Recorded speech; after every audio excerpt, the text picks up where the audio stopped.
দেখবেন এই যে বর্ষাকাল আসছে, কালকের প্রথম দিন থেকেই, কালকে 1 তারিখ আষাঢ় মাস, এই আষাঢ় মাস থেকেই যখন বর্ষাটা শুরু হয়ে যাবে, আজকে কিন্তু আওয়াজটা দিয়ে দিয়েছে, তাই না বাবা? এত রৌদ্র, এত প্রখর তাপের মধ্যেই সবাই যেন একদম হাঁপিয়ে উঠেছে। কত কষ্ট সহ্য করে প্রখর রৌদ্রের মধ্যে এই যে ওয়েদার, তার মধ্যে এত সুন্দর ভাবে মেঘাচ্ছন্ন দিন কভু নহিত দুর্দিন, জীবের কৃষ্ণ নাম বিঘিনি যেই দিন, সেই দিন হলো দুর্দিন। আমি এসেছিলাম, দেখলাম অন্ধকার, কিন্তু এখন যে আলোটা হয়েছে আমার কোনো মূল্য নেই বাবা। কারণ আজকে এই স্থানটিতে আমি যখন এসেছিলাম আমার কোনো মূল্য ছিল না। কেন ছিল না? আপনাদের মতো ভক্তরা ছিল না বলে। কেউ জানতেই পারলো না আমি এখানে এসেছি। বললেন সচিদানন্দ রূপায় বিশুদ্ধ প্রায় বিঘেতবে, বললেন সচিদানন্দ। এই যে আমরা কথায় কথায় বলি সচিদানন্দ সচিদানন্দ, এর অর্থটা কি বাবা? সৎ চিৎ আনন্দ। বললেন সৎ মানে কি? আমরা সবাই বলি যে সৎ মানে হলো যে সৎ কথা বলে, সত্য পথে চলে, তাই তো, সৎ ব্যক্তি। কিন্তু এখানে শাস্ত্রে বলা হয়েছে সৎ মানে হলো অবিনাশ। চিৎ বললেন সৎ চিৎ আনন্দ, তাহলে সৎ মানে অবিনাশ। আর অবিনাশটা কি? যার কখনো কোনো বিনাশ নেই। এই পৃথিবীতে এমন কিছু নেই যে চিরন্তন চিরস্থায়ী চিরসত্য বাবা। একমাত্র চিরন্তন চিরসত্য চিরস্থায়ী হলো ওনাদের আদি আমার প্রাণ গোবিন্দ। তিনি হলেন একমাত্র অবিনাশ। তাহলে সৎ মানে অবিনাশ। চিৎ শব্দের অর্থ হলো প্রকাশ। এই যে আমি এসেছিলাম গুরুত্ব ছিল না, কারণ আমি যে এখানে এসেছি কেউ জানে না। আপনারা যে এসেছেন তবেই কিন্তু সবাই জানতে পারবে। কি করে? আপনারা সবাই যখন এসেছেন, যদি এখানে 100 জন আসেন, 100 থেকে 200 জন কিন্তু হয়ে যাবে কানাকানি, তাই না? তার থেকেও বড় কথা এই যে প্রকাশটা, আপনারা এসেছেন, আমি এসেছি, এই যে প্যান্ডেল করা হয়ে আছে কত সুন্দরভাবে, ফ্যান চলছি, কিন্তু সব থেকে বড় কথা এটা হলো যদি এখানে লাইট না থাকতো তাহলে কিন্তু কোনো কিছুর মূল্য থাকতো না, তাই না বাবা? তাহলে সবকিছু জিনিসের কিন্তু একটা প্রকাশের প্রয়োজন। তাই এখানে বলা হয়েছে চিৎ শব্দের অর্থ হলো প্রকাশ। সৎ চিৎ, এরপর বললেন আনন্দ। আনন্দ কাকে বলবো আমরা? আনন্দ এটুকুই জানি, আমরা অনেকে ভাবি এই গরমের মধ্যে এসি অন করে দিই, বাড়িতে টিভি সিরিয়াল দেখবো, খাওয়া দাওয়া করবো, ঠান্ডা পড়েছি, তাই না? বর্ষা হয়ে গেছে, ঠান্ডা পড়েছে, মানে ভালো মন্দ খাবো, ঘুমোবো, আয়েস করে একটু, অনেকদিন বাদে যখন বর্ষা হয়েছে, তাই না মা? এটাই হলো আনন্দ। সামনেই জামাই ষষ্ঠী গেল, এখন মেয়ে জামাই বাড়িতে হয়তো কারো কারো বাড়িতে থেকে গেছে, কিন্তু শাস্ত্রে বললেন না, এটাকে কখনো আনন্দ বলে না। তাহলে আনন্দ কাকে বলে?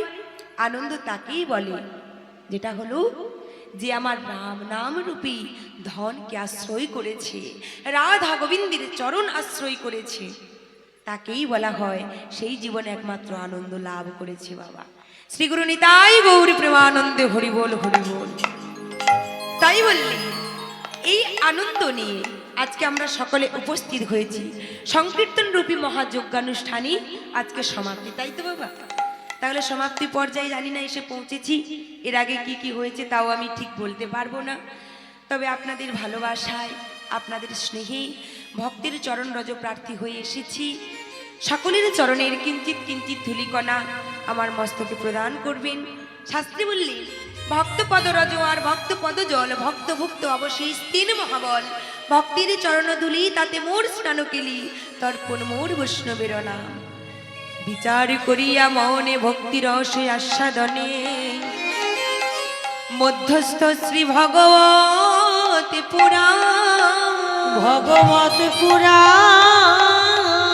আকাশের শোভা চন্দ্র যেমন ওই চাঁদের শোভা তারা, চাঁদের শোভা তারা, আবার ব্রজের শোভা কৃষ্ণ যেমন নদিয়ার শোভা গোরা, নদিয়ার শোভা গোরা। আরো কি বললি? পুকুরের শোভা পদ্ম যেমন যত পদ্মের শোভা জলি, আরে হরিবা শরীর শোভা হলো আমার যত ভক্ত মণ্ডলী। শ্রী গুরু নিতাই গৌর প্রেমানন্দে হরি বল বাবা। আজ কি সকল ভক্তের চরণ ধুলি মাথায় নিয়ে আমরা কিঞ্চিৎ হরি কথা সাধন করব। তাহলে আজকে সকলে উপস্থিত হয়েছি সত্য ত্রেতা দাপর কলি, 3টি যুগ পার হয়ে গেছে, এখন আমরা পৌঁছেছি কলিযুগে বাবা। এই যে কলিযুগে অন্যায় অত্যাচার কলহ বিদ্বেষ পাপাচার ব্যভিচার মিথ্যাচার পলিটিক্স রাজনীতি চারিদিকে ছিয়ে গেছে। এই কলিকালে শিশু হত্যা, ব্রহ্ম হত্যা, স্ত্রী হত্যা, ভাই ভাই বিরোধ, কলহ বিদ্বেষ এত কিছু ছিয়ে গেছে, পাপাচারে ছিয়ে গেছে। তবুও বললেন এই কলিযুগটাই হলো শ্রেষ্ঠ। কেন? কারণ বললেন প্রণমৌহ কলিযুগ সর্বযুগ সার, হরিনাম সংকীর্তন যাহাতে প্রচার। যেটা অন্য কোনো যুগে ছিল না, একমাত্র এই কলিযুগে এসেছে। সেটা কি? বললেন এই কলিযুগে গোলকে লুক্কায়িত যে প্রেমধন মধুমাখা হরিনাম, সেটা দয়াল নিতাই চাঁদ এবং গৌর সুন্দর আমার কলিযুগের দ্বারে দ্বারে বিতরণ করেছেন বাবা। এনেছে কি গো? সবাই তো আমরা জানি নিতাই চাঁদ বিতরণ করেছি, গৌর হরি বিতরণ করেছি, কিন্তু এনেছে কি? বললেন ব্যাসপুত্র ছিল সুখদেব গোস্বামী পাদ। এই হরিনাম নিয়ে এই কলিযুগে এসেছি। বললেন এই কলিযুগ কখন সমাপ্ত হবে, ধ্বংস কবে হবে, পুনরায় সত্যযুগের প্রতিষ্ঠা কবে হবে? এই যে কলিযুগ এত অন্যায় অত্যাচার ছিয়ে গেছে, আরো যখন প্রখর ভাবে আরো প্রবল বেগে কলিযুগ ছিয়ে যাবে, চারিদিকে অন্ধকারে ছিয়ে যাবে বাবা। অন্ধকার মানে কিসের অন্ধকার? লাইট না থাকলে যে অন্ধকার, বললেন না, চারিদিকে আলো থাকবে, থাকতেও অন্ধকার। কেমন ভাবি? পাপাচারে ছিয়ে যাবে চারিদিকে, অন্যায় অত্যাচার বিদ্বেষ চারিদিকে এত ব্যভিচারে ছিয়ে যাবে। এত কলিযুগে চারিদিকে পাপাচার ব্যভিচার পরপর এত বেড়ে যাবে, তখন ভগবান স্বয়ং উত্তরপ্রদেশে শাস্ত্রে প্রমাণ করলেন, শাস্ত্রে কলম দিলেন। উত্তরপ্রদেশে মোরাদাবাদ নামক জেলার সম্বল নামক একটি গ্রামে বিষ্ণু যশ পণ্ডিতের স্ত্রী সুমতি দেবীর গর্ভে ভগবান স্বয়ং কল্কি রূপে অবতীর্ণ হবেন এবং তিনি হবেন পরম শিব ভক্ত। পরশুরামের শিষ্য লাভ করবে, শিষ্যত্ব লাভ করবি এবং ভগবান কল্কি অবতারী, সেই কল্কি ভগবানের হাতে থাকবে একটি তরবারি, যার নাম হবে রত্নামারো। একটি অশ্বের উপর আরোহণ করি, সেই তরবারি নিয়ে যত পাপ তাপ দস্যু দানব সব কিছু বিনাশ করে পুনরায় কলিযুগের সত্যযুগের সূচনা করবেন, প্রতিষ্ঠা করবেন। নিতাই গৌর হরি বল, হরি বল।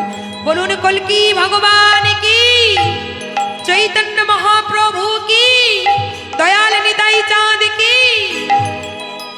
আজকে সেই চৈতন্য মহাপ্রভু বললেন সংকীর্তন পিতা সংকীর্তন কপিতর, অর্থাৎ সংকীর্তনের পিতা কে? বললেন গৌর সুন্দর। এই ধরাধামে এসেছি শুধু আমাদের কৃপা করবার জন্য। ভগবান জিজ্ঞাসা করেছিল, দাপর যুগে ভগবান কৃষ্ণচন্দ্র মাগো একদিন ব্রজগোপীদের জিজ্ঞাসা করেছিল, হে ব্রজগোপী, বলতে পারো গোপীগণ, আমি তো সরৈশ্বর্যপূর্ণজয়ী ভগবান, বলতে পারো আমি তো ভগবান, এই বিশ্ব ব্রহ্মাণ্ডের অধীশ্বর। আমি কখনো বিভু, কখনো অনু, কখনো বিরাট। আমি যদি সবকিছু হয়ে থাকি, আমার ইঙ্গিত ছাড়া যদি বৃক্ষের একটি পাতাও না নড়ে, আমার ইশারা ছাড়া সারা জগৎ যদি অন্ধকার ছেয়ে যায়, তাহলে আমার কাছে কি এমন বস্তু নেই, আমার কাছে কোন এমন বস্তু নেই যেটা তোমাদের কাছে আছে? আর সেই বস্তুর টানে যেমন একজন সাপুড়ে বীণ বাজালে, সেই মাতাল বীণের সুরি, সেই বীণের সুরি মাতাল হয়ে সাপ যেমন তার ফোনা বিস্তার করে ছুটতে ছুটতে সাপুড়ির কাছে চলে আসে ওই বীণের টানে, ঠিক তেমনি ভাবি তোমাদের কাছে কি এমন বস্তু রয়েছে যার টানে আমি সেই মাতাল সাপের মতো তোমাদের কাছে ছুটে আসি? বলতে পারো ব্রজগোপী? ব্রজগোপীরা বলেছিল, শ্রীমতী রাধারানী প্রাণ গোবিন্দকে বলেছিল, প্রভু ও বধূ, তুমি যে আমাদের জিজ্ঞাসা করছো, শোনো বধূ, আমাদের কাছে যে বস্তু আছে সেই বস্তুর কথা যদি তোমায় বলি, সেটা যদি তোমার ঘরে থাকে, তোমার কাছে থাকে, তাহলে কি তুমি আমাদের কাছে ছুটে আসবে বধূ? আসবে না।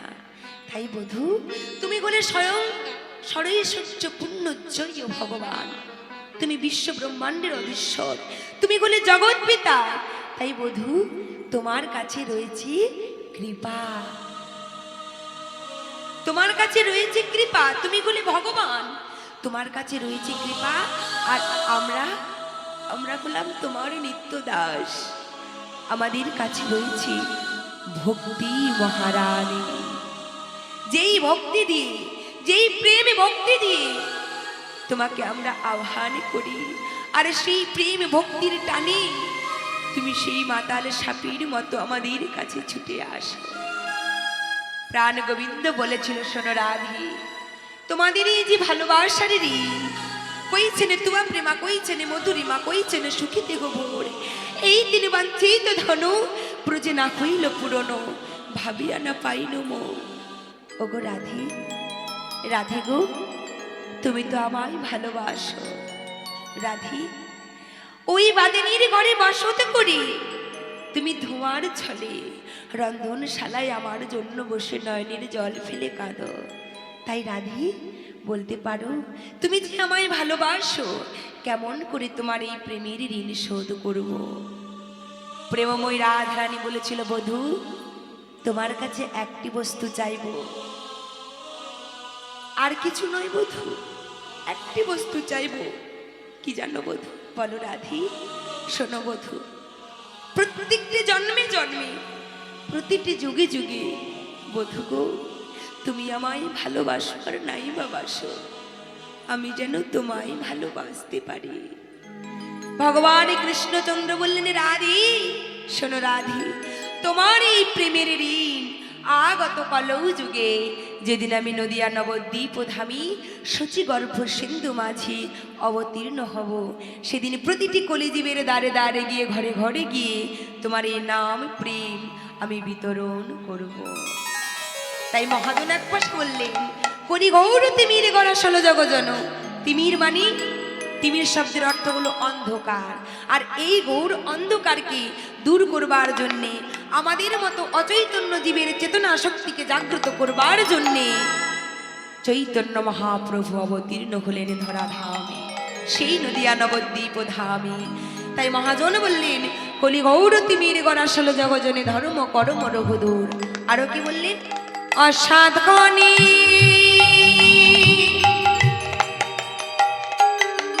চিন্তা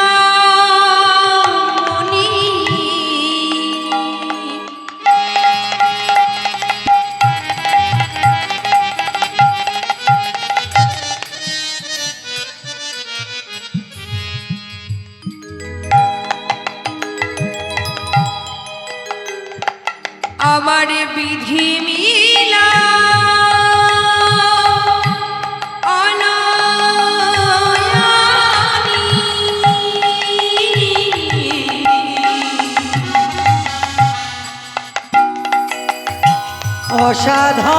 অসাধনে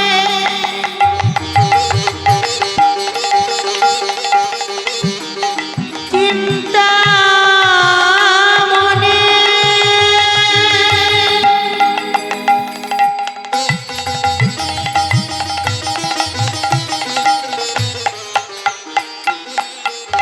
বিধি মিলা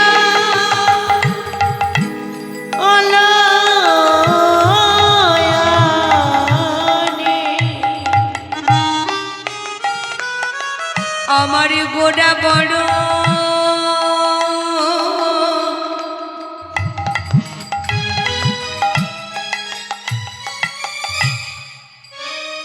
গোড়া বড়,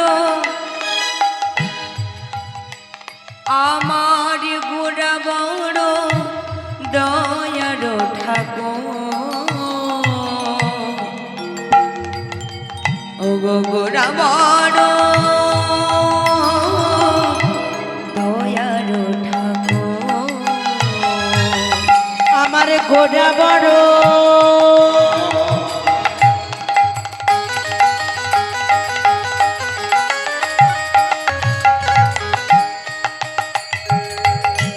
দয়ার ঠাকুর,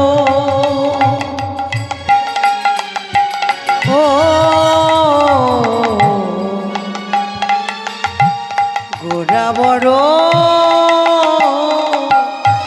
দয়ার ঠাকুর আমি এমন দয়াল আর দেখি না গো, এমন দয়াল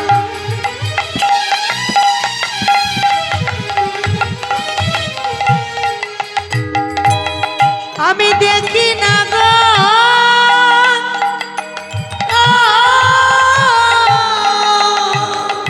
আমি এমন দয়াল,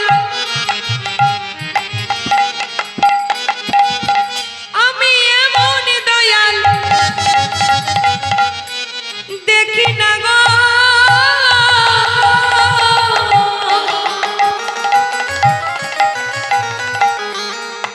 আমি এমন দয়াল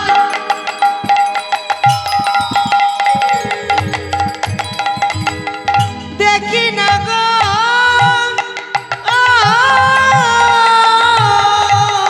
যে জনে যেতে সেকে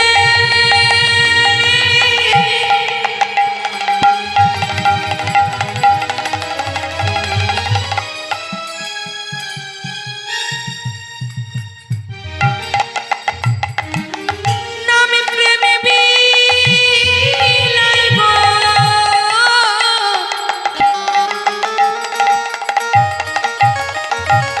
আমি এমন দয়াল, আমি এমন দয়াল দেখি না গো, যে জানে যেতে সেদিন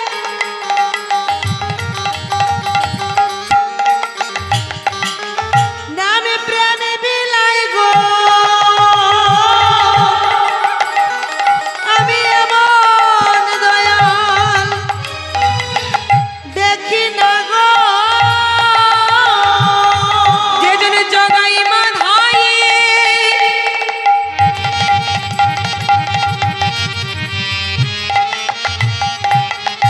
মত মাতালে হাতে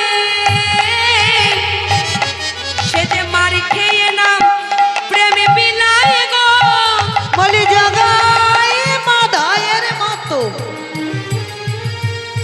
মাতালের হাতে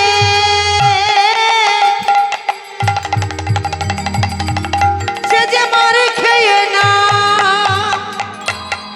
প্রেমে বিলাই গো, সৃজিত গুলাই গোড়া গোড়া গড়ি দিয়ে সে যে মার খেয়ে নাম প্রেমে বিলাই গো, ধুলাই গড়া গড়ি দিয়ে সে যে মারে খেয়ে না প্রেমে বিলাই গো, সে যে ধুলাই গোড়া গড়ি দিয়ে সে যে যেচে সেধি নামে বিলাই গো, ধুলাই গড়া গড়ি দিয়ে ধরল গ্রহণ করো বলে মারি নাই খেয়ে গো নামে হরি প্রেমে বিলাই গো, ধরল গ্রহণ করো বলে মার খেয়ে নামে প্রেমে বিলাই গো, সে যে মারি খেয়ে না প্রেমে বিলাই গো, আমার গোরা বড়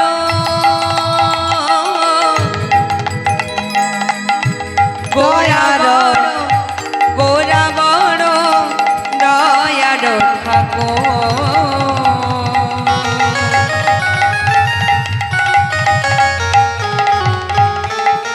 আমার গোরা বড়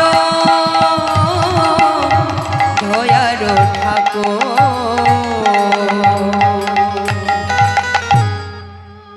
সেই চৈতন্য মহাপ্রভু মানুষের মাঝে মানুষের সাহায্যে মানুষের ভিড়ে চিৎকার করে বললেন, হে কলির মানব, একটি কথা সবাই মন দিয়ে শোনো, এই কলিযুগে নাম ছাড়া আর কোনো গতি নাই। কলিযুগের ধর্ম হলো হরি নাম যজ্ঞ নামে যজ্ঞ চারি যুগে চারি ধর্ম, আরে নাকি কোনো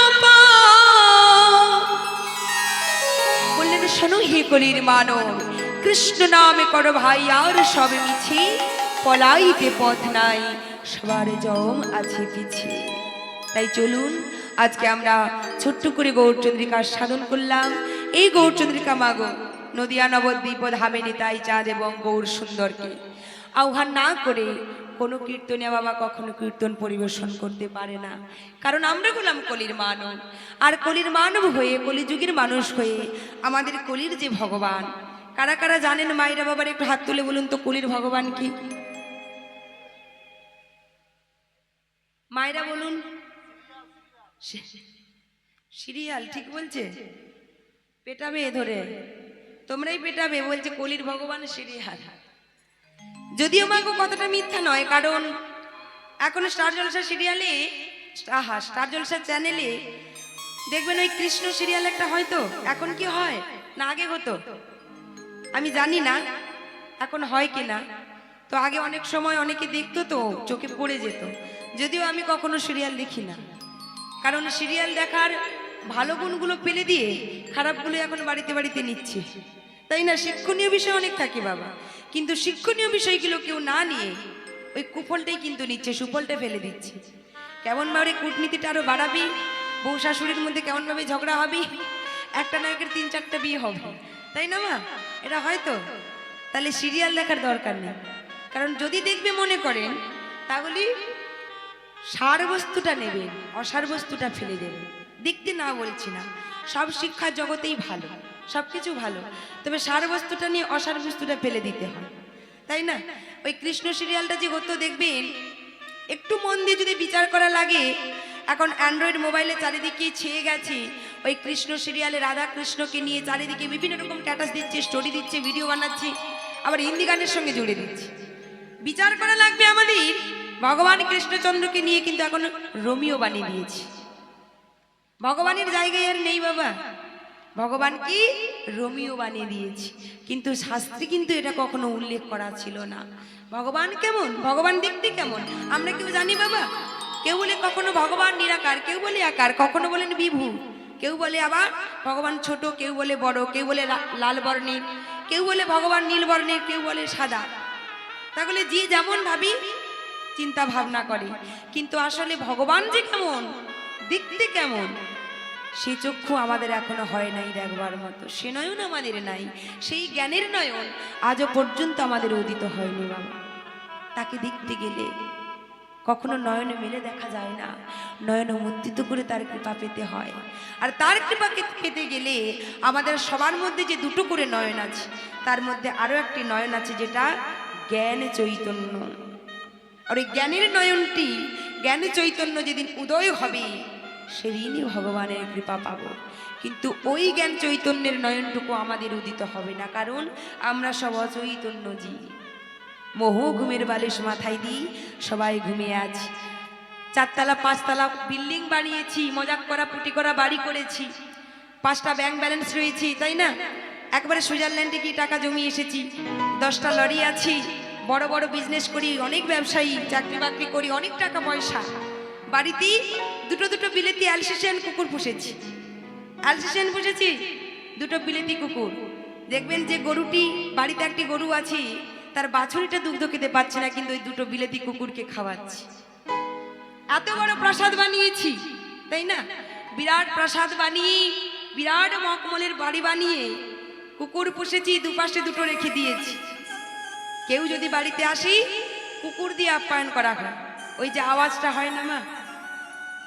আগেকার দিনে আসনং ভূমিরদ্বকং বাঘ চতুর্থী সমান্নতি এতান্নপি শতাং গৃহেণ নছদন্তি কদাচন। আগেকার দিনে যদি বাড়িতে কোনো অতিথি আসতো, আত্মীয় আসতো, বন্ধু বান্ধব আসতো, যেই আসুক না কেন, সবার আগে যদি সজ্জন ব্যক্তি হয়, গুরুজন ব্যক্তি হয়, আগে তার পাদ্যর্ঘ দিয়ে সম্মান করা হতো, চরণ ধৌত করে দেওয়া হতো, প্রণাম করা হতো, এমনকি চরণ ধৌত জল পান করতে। এখনকার দিনে তো বাবা কোভিড যেদিন থেকে এসেছে আরো ভয় হয়ে গেছে, তাই না? চরণ ধোয়ার জল তো দূরের কথা, চরণ পর্যন্ত মাথাটাও যায় না নোয়ানোর জন্য। অনেকে আবার বলে এই বাবা প্রণাম কর, বাপ ছেলেকে বলছে প্রণাম কর, ছেলের আর মাথা দাপছে না। গুরুদেব বাড়িতে এসেছে, গুরুদেব বলছে আরে ও করবে কি করে, তুমি তো নিজে মাথাটা ধাপাচ্ছ না। বলছে আসলে আমি ধাপছি না কেন না, আমার যে খাঁচা জিন্সের স্যুট পরে আছে আমি ধাপতে পারছি না। বাবার যদি এই অবস্থা হয়, তাহলে ছেলের অবস্থা তো একই হওয়ার কথা, তাই না? তাহলে বাড়িতে আপ্যায়ন হচ্ছে এখন অ্যালসেশিয়ান দিয়ে। কি হবে এত বড় রাজপ্রাসাদ বানিয়ে মকমলের পালঙ্কের বিছানায় ঘুমিয়ে কি হবে? সবার আগে আমাদের বোঝা লাগবে এই হৃদয়টা আমাদের মার্জন করা হয় না। চেত দর্পণ মার্জনম ভব মহাদাবাগ্নি নির্বাপন শ্রেয় কৈরব চন্দ্রিকা বিতরণম বিদ্যাবোধ জীবনম যজন্তি বিশ্বমেধা স্বাগা আনন্দম বুদ্ধিবর্ধনম প্রতিপাদম পুণ্যামৃতম উষ্মাদম শ্রবণ করে বিজয়িত শ্রীকৃষ্ণ সংকীর্তন। সংস্কৃতি কত সুন্দর শ্লোকখানি ব্যাখ্যা করেছে বাবা। চেত দর্পণ মার্জনম বললেন, চেত মানে হলো বাবা চিত্ত, দর্পণ মানে হলো আয়না, মার্জন মানে হলো পরিষ্কার করা। আমাদের হৃদয় রূপ আয়নার মধ্যে যেভাবে কাদাগুলো লেপন করা আছে, হিংসার কাদা, কালিমার কাদা, বিদ্বেষের কাদা, অহংকারের কাদা, অভিমানের কাদা, পরগ্লানি পরবিদ্বেষের কাদা, সেই কাদাগুলোকে যতক্ষণ না পরিষ্কার করছি মাগো, অনেক ধন সম্পদের মালিক আমি, ছোট্ট থেকে একটু একটু করে স্ট্রাগল করে বড় হয়েছি, আজ আমি প্রতিষ্ঠিত হয়েছি, অনেক ব্যাংক ব্যালেন্স করেছি, বিরাট বিজনেসম্যান আমি, কিন্তু আমার মধ্যে যদি একটু নম্রতা না আসে, দীনতা ভাব না আসে, দীনতা প্রকাশ না হয়, তাহলে কেমন মানুষ তুমি? মানুষ হতে পারিনি বাবা। মানুষ হতে গেলে মান হুঁশটা আগে লাগবে, হুঁশটা তোমার মধ্যে জাগুক, তবেই তো তুমি মানুষ, না হলে তুমি কেমন মানুষ? আজকে চৈতন্য মহাপ্রভু তিনি ধরাধামে অবতীর্ণ হলেন সেই গোলক থেকে আমাদের কৃপা করবার জন্যে, আমাদের চৈতন্য প্রদান করবার জন্যে। তাই মহাজন এক পাশে বললেন, ও গোলকের গৌরী গৌর হরি রূপে গোলকের গৌরী গৌর হরি রূপে নাকি এসেছি নদিয়া তোরা দেখবি যদিয়া। সবাই মিলে যদি বাঘ তুলে করতালি দিয়ে নিতাই গৌর হরিবল হরিবল।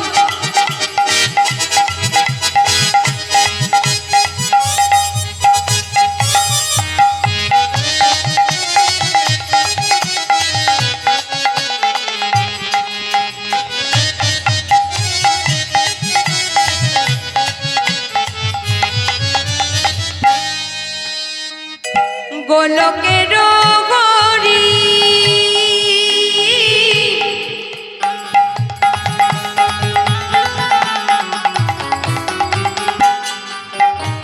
গৌর হরি রূপে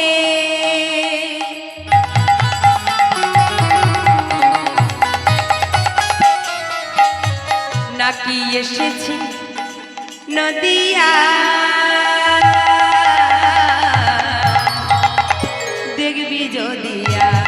তোরা আয় সকলে, তোরা আয় সকলে জগৎবাসী দেখবি যদি আয় হৃদয় জগৎবাসী দেখবি যদি আয়, তোরা আয় সকলে জগৎবাসী দেখবি যদি আয়।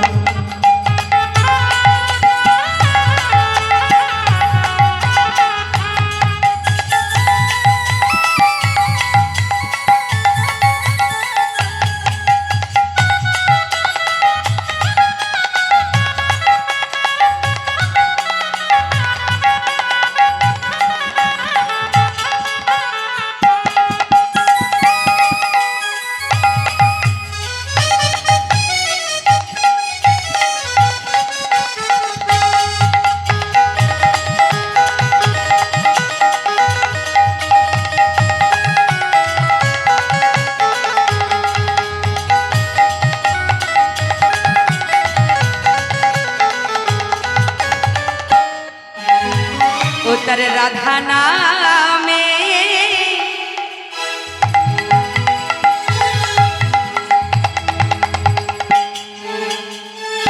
গড়া তনু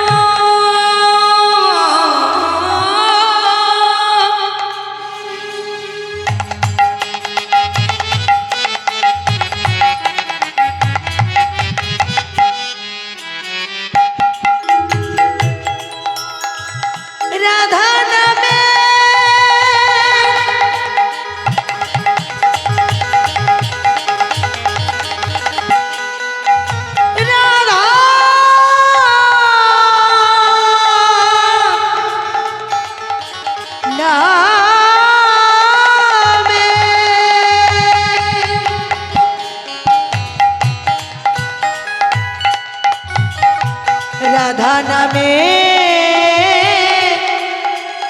গোরাতন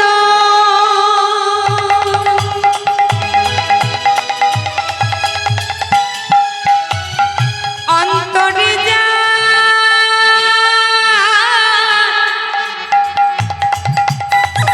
সেই ব্রজের কানু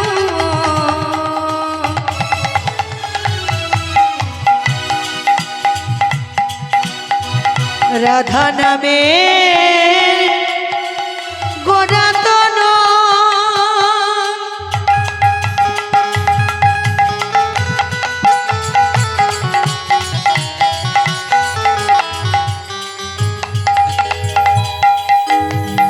অন্তরে যা ব্রজের কানো সদা গড়ি গড়ি বলে সদা গরি গরি বলে সদা গড়ি গড়ি সে বলে যে সদা গরি গরি বলে নদিয়ার পথে নিজে বেড়ায় তোরা আয় সকলে তোরা আয় সকলে জগৎবাসী দেখবি যদি আয় তোরা আয় সকলে জগৎবাসী হরি বল, হরি বল। তোরা আয় সকলে জগৎবাসী দেখবি যদিয়া তোরা আয় সকলে জগৎবাসী দেখবি যদিয়া তোরা আয় সকলে জগৎবাসী দেখবি যদিয়া তোরা আয় সকলে জগৎবাসী উলু ধ্বনি হরি ধ্বনি দেখবি যদি আহা নবদ্বীপ ধাম পরিক্রমা করলাম, চৈতন্য মহাপ্রভুকে আহ্বান করলাম। আজকে সকলে গৌরচন্দ্রিকা সমাপন করে লীলায় প্রবেশ করব। আজকে সকলেই আমরা আস্বাদন করব লালাবাবু জগৎ শেখ। তাই সকলে আমরা ভজন রাজ্যের মধ্য দিয়ে সবাই আমরা লীলায় প্রবেশ করব।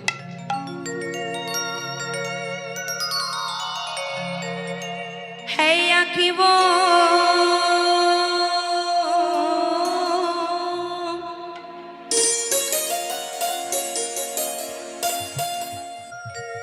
है आँखें वो जो शाम का दर्शन किया करे, है शीश जो प्रभु चरण में बंदन किया करे,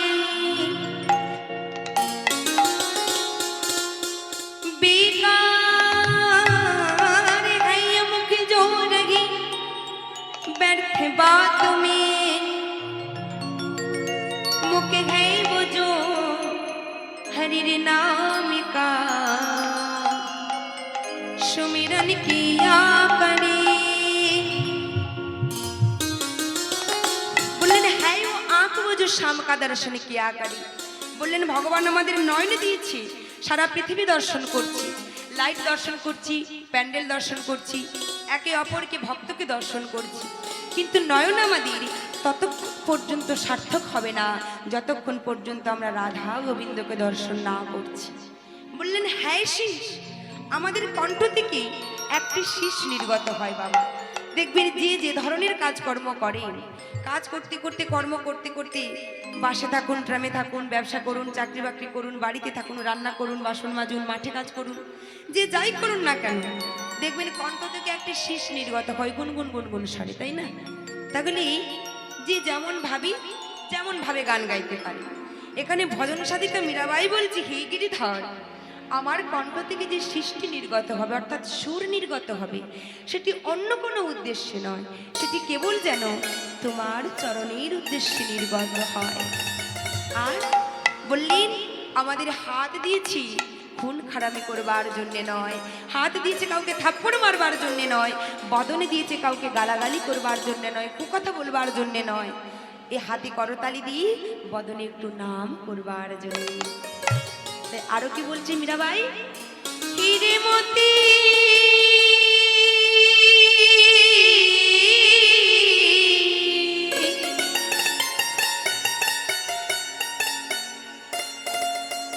हीरे मोती से नहीं शोभा है हाथ की, जो हाथ का भगवान का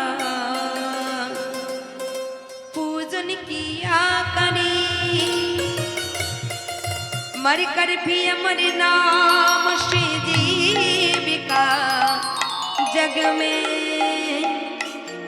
प्रभु प्रेम में बलिदान जो जीवन किया करे। निदाई गौर हरि बोल हरि बोल।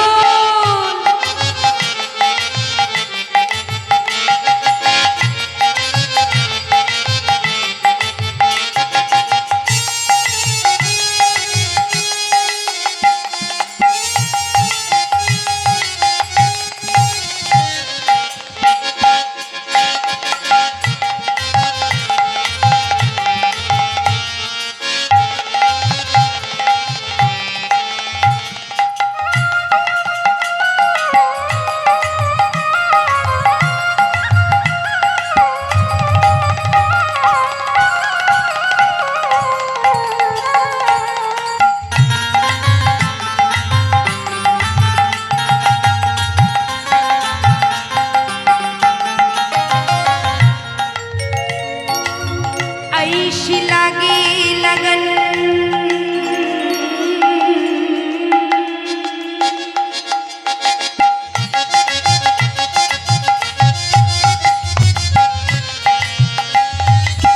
ऐसी लागी लगन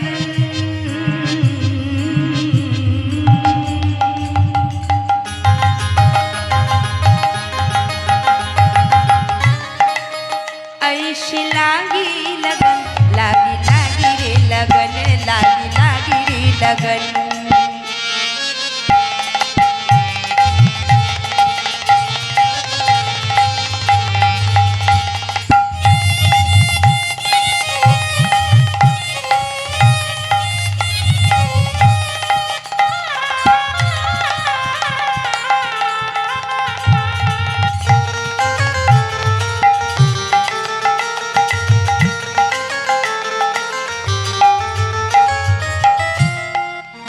ऐसे लगी लगन मेरा हो गई मगन, ऐसे लगी लगन मेरा हो गई मगन। वो तो गली गली गली गली घड़ी गुन गाने लगी, महलों में पली बन के जो गन चली, महलों में पानी में तो जो गन चली। मेरा रानी दीवानी का गाने लगी, ऐसे लगी लगन।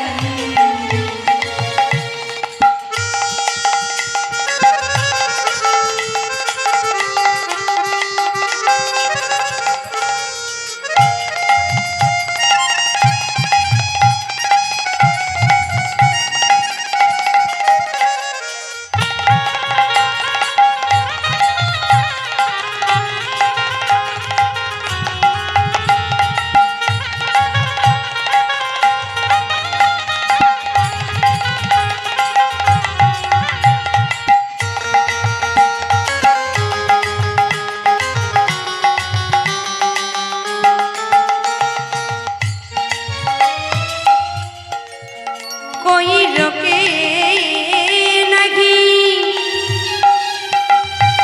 कोई टोके नहीं,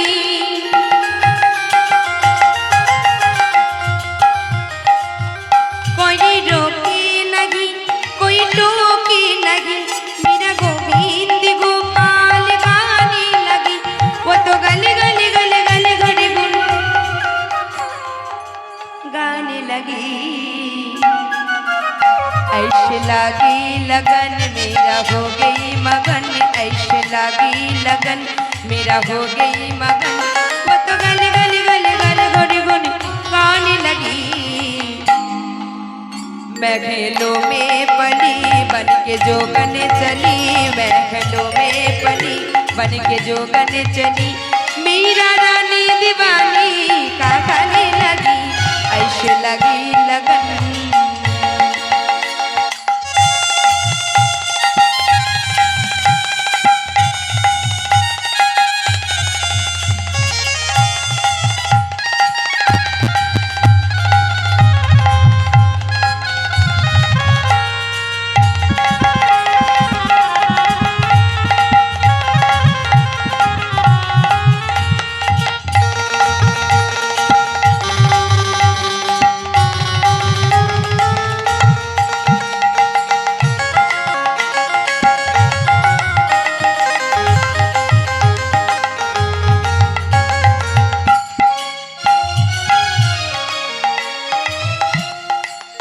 রানা নে বিষ দিয়া। ও মাইরা, রাজস্থানে জন্মগ্রহণ করেছিল মেবাড়ির রানী মীরাবাই, সবাই নিশ্চয়ই জানেন।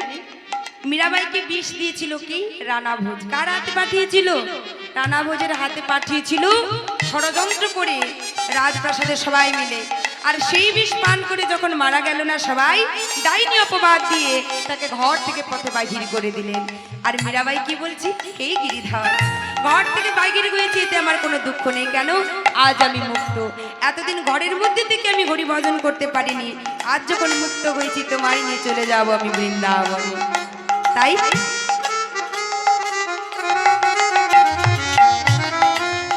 রানা নে বিষ দিয়া, মানায় অমৃতা পিয়া।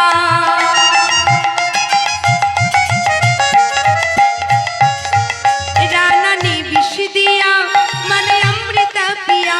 मेरा सागर में सरिता समानी लगी, दुख लाखों सहरे उस गोविंद कही। मेरा प्रेमी प्रीतम को मनाने लगी, वो तो गली गली गली गली घुड़ी गुन। ऐसी लगी लगन मेरा हो गई मगन, ऐसी लगी लगन मेरा हो गई मगन। वो तो गली गली गली गली घड़ी गुन गाने लगी। महलों में पली बन के जोगन चली, महलों में पली बन के जोगन चली। मीरा रानी दीवानी का गाने लगी, ऐसे लगी लगन मेरा हो गई मगन, ऐसे लगी लगन मेरा हो गई मगन, ऐसे लगी लगन मेरा हो गई मगन। निदाई गौर हरि बोल उलू ध्वनि। मेरा हो गई मगन, ऐसे लगी लगन मेरा हो गई मगन, ऐसे लगी लगन मेरा हो गई मगन।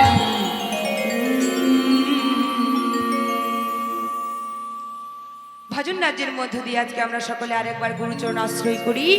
সবাই নিজ নিজ গুরুচরণ আশ্রয় করে আরেকবার সকলের চরণে প্রণাম জানিয়ে শুরু করবো আজকে লীলা কথা। লালাবাবু জগৎশ্রী, এই যে লালাবাবু, তিনি ছিলেন কান্দের শহরের মুর্শিদাবাদ ডিস্ট্রিক্ট, বাবা বর্ধমান। বললেন কান্দের শহরে রাধা গোবিন্দ এবং গঙ্গা গোবিন্দ, এরা হলো দুই ভাই। মন দিয়ে শুনবেন বাবা, ভক্তির কথা পুরনো হয়ে যায় না বাবা কখনো, কারণ আমরা ভক্ত যেখানে ভগবানও কিন্তু সেখানে। সারা জীবন ধরে ভক্তাদিন ভগবান, ভগবান যুগে যুগে বাড়ি বাড়ি ভক্তের জন্যই কিন্তু ধরাধামে অবতীর্ণ হয়েছে। ভক্ত ছাড়া ভগবান কখনো থাকে না, কারণ ভক্ত ভগবানের প্রাণ, আর ভগবান ভক্তির প্রাণ। ভক্ত ভগবানের প্রাণ, ভক্ত ভগবানের জীবন। হ্যাঁ গো বাবা, এ কথা সত্য। আর তার মধ্য দিয়ে প্রমাণ হয়ে যাবে আজকে লালাবাবু। কারণ যদি ইলেকশন সামনে আসি, নেতাবিদদের নাম দেওয়ালে সুন্দরভাবে লেখা থাকে বাবা, তাই না? সুন্দর করে লিখে দেওয়া হয়। দেখবেন এই যে আষাঢ় মাস চলে আসছে, 1 মাস 2 মাস 3 মাস 6 মাস পরে একটু একটু করে ওই নামখানা মুছে যাবে। বৃষ্টির জলে, বর্ষার জলে সবটা ধুয়ে মুছে একেবারে পরিষ্কার হয়ে যাবে।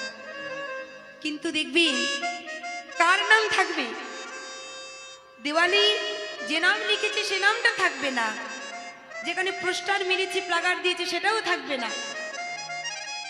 তাহলে কোন নাম থেকে যাবি?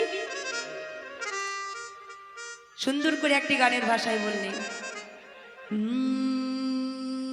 যদি কাগজি লেখো না, কাগজে ছিঁড়ে যাবে, পাথরে লেখো না, পাথর ক্ষয়ে যাবে, হৃদয়ে লেখো না, সে নাম রয়ে যাবে। যদি কাগজে লেখো না, বললেন কাগজে যদি নাম লিখো সে নাম ছিঁড়ে যাবে, পাথরে নাম লিখলে সে নাম ক্ষয়ে যাবে। কোন নাম যাবে না কোথাও, একমাত্র যদি এই হৃদয়ে মাঝে নাম লিখে রাখো, সে নাম কেউ কখনো মুছে দিতে পারবে না। বললেন ভক্তির নাম একমাত্র হৃদয়ে থেকে যায়, প্রত্যেকটি ভক্তের হৃদয় মাঝে ভক্তির নামে যুগে যুগে থেকে যায়। যেমন ভক্ত প্রহ্লাদের নাম আজও পর্যন্ত সুন্দরভাবে ভক্তের হৃদয়ে গাথা, যেমনি ভাবে মীরাবাইয়ের কথা আজও পর্যন্ত ইতিহাসের খাতায় সাক্ষী বাবা, মেবাড়ির রানী মীরাবাই রানা ভোজির কথা। তাহলে ভক্তের নাম চিরন্তন চিরস্থায়ী চিরসত্য হয়ে থেকে যায় ভক্তের হৃদয়ে মাঝে, স্বর্ণাক্ষরে সুন্দর করে ভগবান লিখে দিয়েছে। আজকে কান্দি শহরে গঙ্গা গোবিন্দ আর রাধা গোবিন্দ দুইজন দুই ভাই। রাধা গোবিন্দের কোনো সন্তান ছিল না, গঙ্গা গোবিন্দের একটি মাত্র পুত্র ছিল, যার নাম ছিল প্রাণ কৃষ্ণ। আর প্রাণ কৃষ্ণের একটি মাত্র সন্তান, যার নাম হলো কৃষ্ণচন্দ্র। আদর করে ঠাকুর দাদা ছোটবেলায় নাম রেখেছিল লালা। পরবর্তীতে লালা বাবু নামে পরিচিত হয়। এই যে লালা বাবু কত বড় বিরাট জমিদার পরিবারের সন্তান। একটা জমিদারি মহলে একটা জমিদার যে হয়, যিনি রাজা হয়, রাজ্যে তার কত দায় দায়িত্ব থাকে বাবা, প্রজার মঙ্গল কামনা করাই হলো রাজা, তাই না? কিন্তু বর্তমান যুগে ওই রাজাটা উঠে গিয়ে যে শাসক দলটা আজকে এসেছে বর্তমান, যিনি নেতা হয়ে আছেন, যাকে সবাই মানে, দেখবেন সমাজের কল্যাণ কতটা চাইছে জানি না বাবা, যে যার নিজেকে নিয়ে ব্যস্ত থাকে, তাই না? আজকে লালাবাবু এত বড় জমিদার বংশের সন্তান, যার লালাবাবুর যখন অন্নপ্রাশন হয় বাবা, 6 মাস বয়সী অন্নপ্রাশনের দিন প্রত্যেকটি ভক্তকে নিমন্ত্রণ পাঠিয়েছিল, সোনার কার্ডে করে নাম ছাপানো হয়েছিল। সোনার কার্ডে নাম ছাপানো হয়েছে, তাহলে ভাবো নিমন্ত্রণটা করেছে সোনার কার্ড দিয়ে। যারা যারা এসেছিল নিমন্ত্রণ রক্ষা করতে, প্রসাদ পেতে, সবাইকে সোনার থালায় অন্ন, সোনার বাটিতে ব্যঞ্জন, সোনার গ্লাসে জল, সোনার বাটিতে পরমান্ন দিয়েছিল। তাহলে কত বড় জমিদার বাবা, এখানে বোঝা লাগবে যে যত বড় ব্যবসায়ী হোক না কেন, দেখবেন সবাই কিন্তু ওই শাল পাতা না হলে প্লাস্টিকের পাতা এখন কিনতে পাওয়া যায়, তাতে করে ভক্তের সেবা দেয়। আগেকার দিনে ছিল কলা পাতা, তাই না? এখন আর উঠে গেছে, পাওয়া যায় না, কারণ গাছ তো পৃথিবীতে আর বেশি নেই, 500 কোটি গাছের প্রয়োজন, তাই না? আজকে এত তাপ বেড়েছে কেন, কিসের জন্য? 500 কোটি গাছের প্রয়োজন আমাদের ভারতবর্ষে। কে কটা লাগিয়েছে? গাছ কাটাতেই ব্যস্ত। একটি গাছ একটি প্রাণ। আজকে লালাবাবুর অন্নপ্রাশনী সোনার থালায় করে ভক্তদের সেবা দিয়েছিল। তাহলে কত বড় জমিদার, কত বড় রাজা। আর সেই লালাবাবুর যখন 12 বৎসর বয়স, সেই 12 বৎসর বয়সে লালাবাবু একদিন কাছারি বারান্দায় বসে আছে, আর দূর থেকে দর্শন করছি দাঁড়িয়ে কে যেন একজন ভিক্ষুক ব্রাহ্মণ এসেছে, ভিক্ষুক অতিথি এসেছে। আর সেই ভিখারিকে বারবার ধরে দাড়ি ঘাড় ধাক্কা দিয়ে বাহিরে বের করে দিচ্ছে। দূর থেকে লালাবাবু দর্শন করে চিৎকার করে বলছে, দাড়ি, ও দাড়ি, দাড়ি কে এসেছে? আরে কাকে তুমি বারবার করে বাহিরে বের করে দিচ্ছ ঘাড় ধাক্কা দিয়ে? বলো। ছোট বাবু, আমাদের দাড়ি একজন ভিক্ষুক ব্রাহ্মণ এসেছে, সেগুলো কন্যা দায়গ্রস্ত পিতা। কি বললি?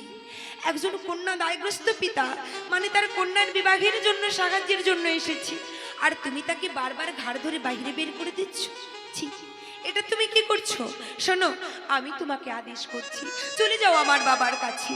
আমার বাবার কাছে গিয়ে বলবি সে যেন এই কন্যার বিবাহের জন্য এই ব্রাহ্মণকে 1000 টাকা দান করে দেয়। দেখুন বাবা, দান অনেক প্রকার আছে, তাই না? দান আমাদের কেমন করতে হবে? মহতীয় মেলা হচ্ছে, সেখানে একজন কিছু কমিটি বাবারা হয়তো সাহায্যের জন্য গিয়েছে একজন জমিদার বাড়িতে। সেখানে যেই বলছে বাবু একটু সাহায্য করবেন, সঙ্গে সঙ্গে বলছে দেখো সাহায্য আমি করতে পারি।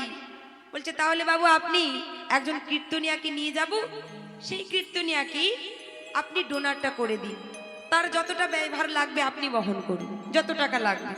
না বেশ, আমি দিয়ে দেবো, তবে একটি কথা আছে। কথাটি কি না, আমি যে দানটা করব, এই যে আমি ধরো 20,000 টাকা দেব, তাই 20,000 টাকা দিতে গেলে যখন ওই কীর্তনী আসরে উঠবে, ওই কীর্তনীকে বরণ করার সময় তখন যেন আমাকে আপনারা ওই মঞ্চের উপর ডাকেন, ওই আসরে ডেকি আমাকে যেন একটা ফুলের বড় করে একটা বুকে দিয়ে সম্বর্ধনা দিয়ে আমাকে ভালোভাবে সম্মান জানানো হয়, এবং সবাইকে যেন বলা হয় আমি এই কীর্তনিয়ার জন্য 20,000 টাকা ব্যয়ভার করেছি, বহন করেছি।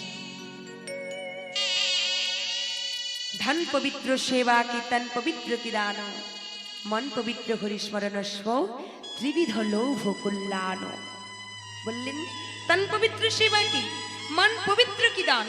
বললেন আমাদের তন মানে হলো দেহ, দেহ পবিত্র হবে কি সে বাবা, দেহটা পবিত্র হবে সেবা কি, অর্থাৎ সাধু গুরু বৈষ্ণবের সেবা করো। যারা অতিথি ভিক্ষুক ফুটপাতে রাস্তায় বসে আছে তাদের দিকে ঘৃণার চোখে তাকিও না, একটু তাদের দিকে করুণা করো, তাদের প্রতি তুমি দয়া করো, তাদের প্রতি তোমার দয়াশীলতা মহানুভব সেসব দেখাও।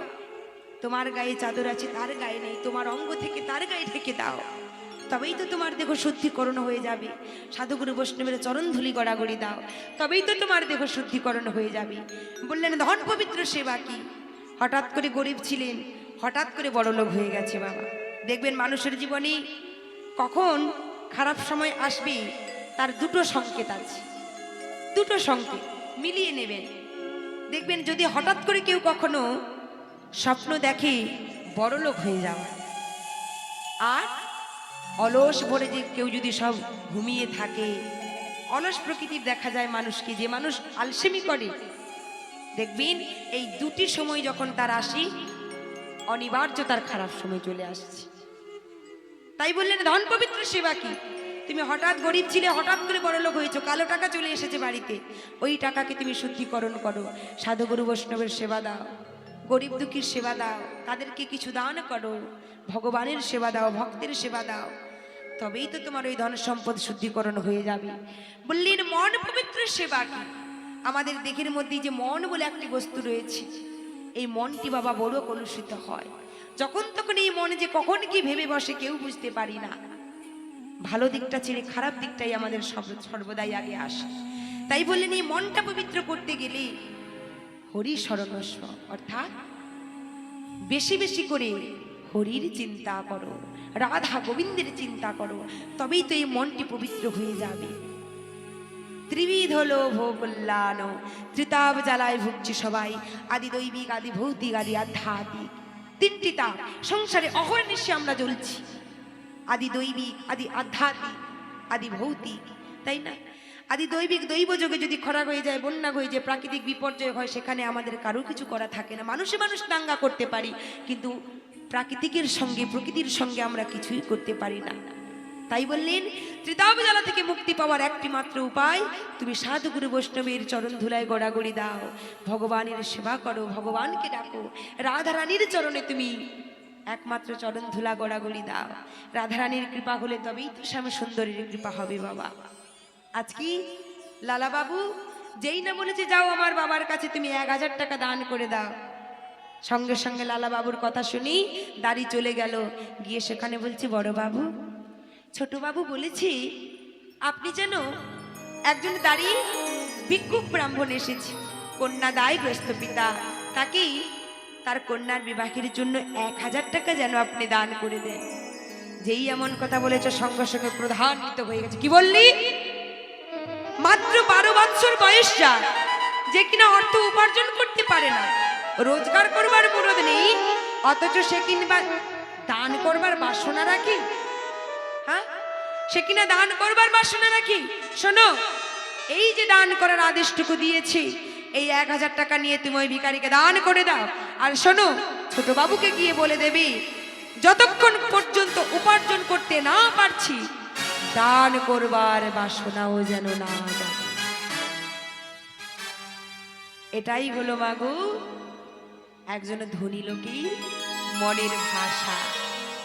আমি অনেক বড় বিজনেসম্যান, অনেক বড় ব্যবসায়ী, আমি অনেক বড় চাকরি করি, কিন্তু ছোট নিচু মানসিকতার পরিচয় কেমন দেখালে, যে কিনা এত বড় রাজা, যে কিনা এত বড় জমিদার সামান্য 1000 টাকার জন্যে কেমনভাবে নিচ মানসিকতার পরিচয় দেখালো।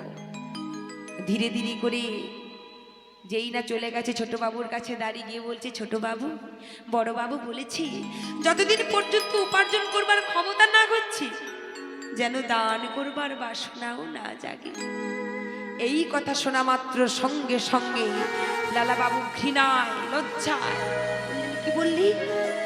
যে এত বড় জমিদার, যে এত বড় রাজা, টাকা জমাতি জমাতি টাকার পাহাড় তৈরি করে ফেলেছি, সে কিনা এমন ভাবে নিচ মানসিকতার পরিচয় দেখালো। না না, এই ঘরে আমি থাকবো না। কি হবে এত সাম্রাজ্য, কি হবে এত জমিদারি? এই মহল আমার প্রয়োজন নেই। সামান্য একজন ভিক্ষুককে তার কন্যা বিবাহের জন্য যে দান করতে গিয়ে এত বড় নিচ মানসিকতার পরিচয় দেখায়, ওই ঘরে আমি থাকবো না। যদি কোনো পিতা কন্যা দান করতে গিয়ে বাবা কন্যার বিবাহ দিতে না পারে, মনে রাখবেন জীবনে কিছু করুন আর নাই করুন, তার কন্যার বিবাহের জন্য আপনার সাধ্য অনুযায়ী একটু সাহায্য করবেন। কারণ যদি কন্যা দানে আপনি কিঞ্চিত দান করেন, ওখানে আপনার অনেক বড় পুণ্য সঞ্চয় হয়ে যায়। লালাবাবু কাউকে কিছু না বলি মনের দুঃখে স্থির করলেন যে আমি এই ঘর থেকে চলে যাব। কাউকে কিছু না বলি রাতের অন্ধকারে ঘর থেকে চলে গেল বর্ধমান। আর সেখানে গিয়ে একটি কালেক্টরি অফিসে ফেরেস্তাদারি মাত্র 20 টাকা বেতনের কর্ম করে। আগেকার দিনে বাবা 20 টাকা, মাত্র 20 টাকা, আর ওটা দিয়ে তার নিজের জীবিকা নির্বাহ করে। দেখতে দেখতে বেশ কয়েক বছর কেটে গেল। আর যখন লালাবাবুর বাবা পরে পরে বয়স হলো, যখন অনেক বয়সের পরে বিছানায় শয্যাশায়ী হয়ে গেল, অসুস্থ হয়ে পড়ল, তখন জমিদারি মহলে সবাইকে ডাকছে, ওরে কি কোথায় আছিস? শীঘ্র করে তোরা আমার কাছে ছুটে আয়। ওরে আমার যে একটি মাত্র সন্তানের লালা, তোরা যেখান থেকে হোক ওকে আমার কাছে নিয়ে আয়। আমার যে আর কেউ নেই। এত বড় জমিদারি মহল, এত বড় জমিদারি কি সামলাবি যদি আমার লালা ফিরে না আসে? সবাই ছুটতে ছুটতে চলে গেল লালা বাবুর কাছে। কিন্তু এতই রাগ, এতই অভিমান বাবা যে সে এলোই না। আর যেই না এলো, সঙ্গে সঙ্গে প্রাণকৃষ্ণ বিছানায় শয্যাশায়ী হই নয়নের জল ফেলে কাঁদছে, ডাকছে, হে দয়াময়, আমার লালা ছাড়া যে আমার আর কেউ নেই। কি সামলাবে এত বড় জমিদারি মহল? আর আমি যদি চলে যাই, আমি তো অসুস্থ হয়ে পড়েছি, আমি যদি চলে যাই তাহলে আমার লালাকে কে দেখবে? ওগো দয়াময়, আমায় ক্ষমা করো তুমি, আমি বড় ভুল করেছি। আমার ওই সন্তানকে তোমার চরণে আমি সঁপে দিয়ে গেলাম, তুমি ওকে রক্ষা করো, রক্ষা করো হে তুমি।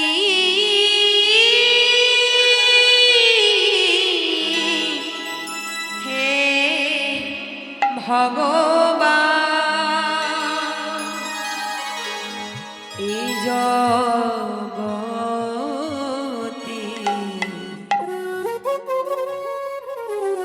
সব কিছু তোমারই তো দান, রক্ষা করো হে তুমি।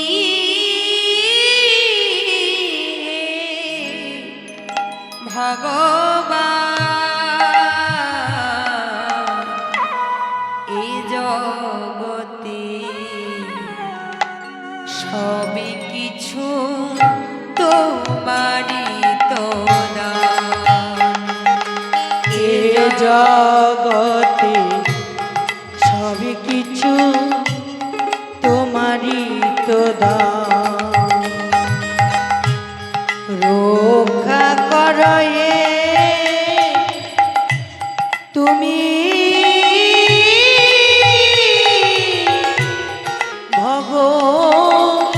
ভগবান,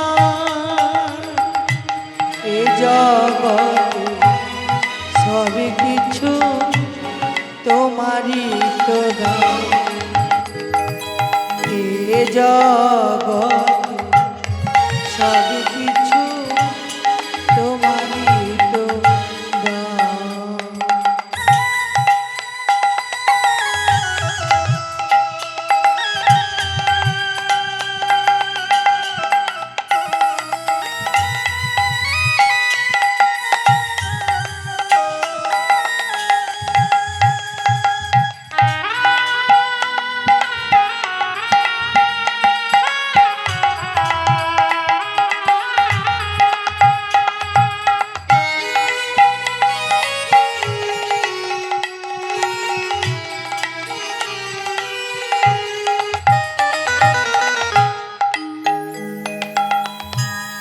তুমি আছো হরি এ বিশ্ব চরাচরে শেষের দিনে প্রভু ডাকিব তোমারে। তুমি আছো হরি এ বিশ্ব হরি বল নিতাই গৌর হরি আছো হরি এ বিশ্ব চরাচরে শেষের দিনে প্রভু ডাকি গো তোমারে। রক্ষা করগি ভগবান,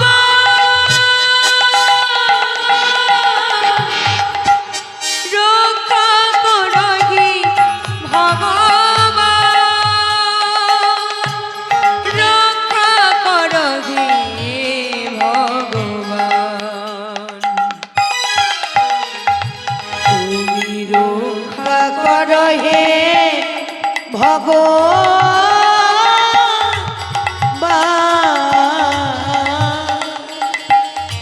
এ জগতে সব কিছু তোমারই তো দান। এ জগতে সব কিছু তোমারই তো দান।